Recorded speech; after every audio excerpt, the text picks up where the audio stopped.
علامہ صاحب، آپ نے اپنے خطاب میں یزید پر لعنت کی۔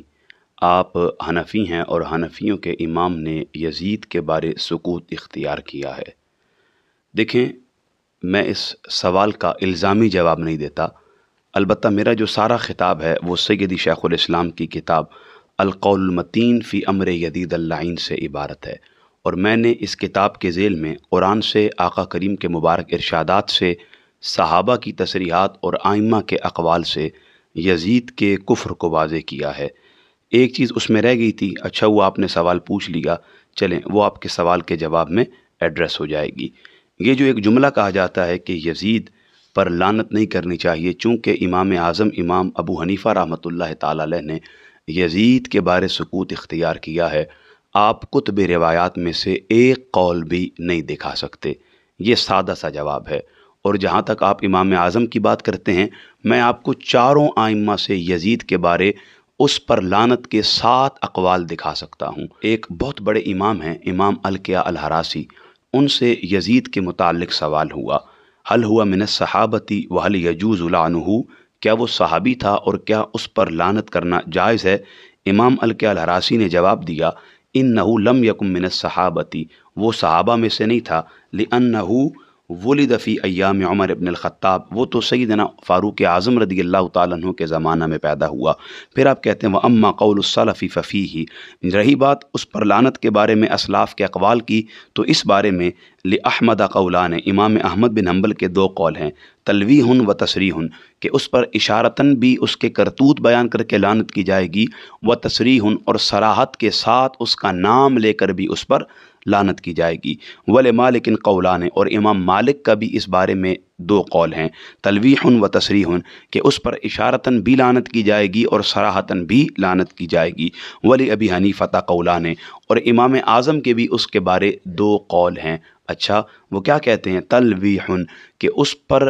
اشارتاً اس کے کرتوت بیان کر کے لعنت کرنا، یہ بھی امام اعظم کا قول ہے، و تصریح، اور نام لے کر بالتعیین یزید پر لعنت کرنا، یہ بھی امام اعظم امام ابو حنیفہ کا قول ہے۔ اسی طرح وَلَنَا قَوْلٌ وَاحِدٌ، لیکن ہمارا اس بارے میں ایک قول ہے، کہتے ہیں التصریح دون التلویح، ہمارا قول یہ ہے کہ ہم یزید کا نام لے کر صراحت کے ساتھ اس پر لعنت کرتے ہیں، وَكَيْفَ لَا يَكُونُ كَذَلِكَ، اور ہم اس پر لعنت کیوں نہ کریں، کیوں ہم اس پر لعنت نہ بھیجیں؟ آگے لکھتے ہیں وَهُوَ اللَّاعِبُ بِالنَّرْدِ وَالْمُتَسَيِّدُ بِالْفُحُودِ وَمُدْمِنُ الْخَمْرِ وَشِعْرُهُ فِي خَمْرِ معلوم، آپ کہتے ہیں اس کی وجہ یہ ہے، ایسا کیوں نہ ہو کہ اس پر لعنت کی جائے جبکہ وہ شطرنج اور کھیلتا تھا، چیتوں کے ساتھ شکار میں مشغول رہتا تھا، عادی شرابی تھا، اور شراب کے بارے میں اس کے خرافاتی اشعار بہت زیادہ معروف ہیں۔ باقی یہ بھی ذہن میں رکھیں کہ یہ جو ائمہ اربعہ کا اجماع ہے یزید پر لعنت کے حوالے سے،